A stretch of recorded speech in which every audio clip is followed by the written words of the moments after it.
Hello guys, आज चाहिँ हामी गोलपुरमा हुन गइरहेको क्रिकेट चाहिँ हेर्न आएको छौँ र मसँग चाहिँ एउटा दाइ हुनुहुन्छ हेर्नुहुन्छ पुरै झिलिमिली छ यताउता है। आज चाहिँ गाइस फाइनल नहोला जस्तो छ है। हामीलाई दुःख भयो जस्तो छ यहाँसम्म आएर। ठिकै छ, हामी चाहिँ भोलि हेर्नको लागि आउनेछौँ। आज फाइनल हेरौँला भनेको है। यहाँ चाहिँ हेर्नुहोस् यत्रो छ है हेर्नको लागि मान्छेहरू यस्तै आइरहेको छ यहाँ हैन। हेर्न सक्नुहुन्छ यहाँ चाहिँ यस्तै मान्छेहरू हेर्नको लागि भनेर आएको छन्।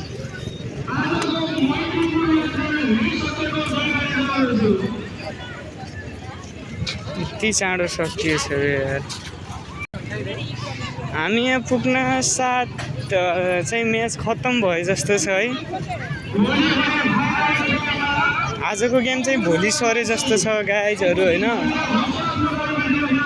हामी चाहिँ भोलि आउँछौँ। अब आजको लागि चाहिँ यति नै जस्तो लागिरहेछ। यत्रो मान्छे छन् है आएको आज फाइनलमा भनेर सबैजना हेर्नको लागि आएको होला नि सायद।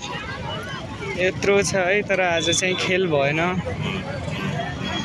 ठिक छ।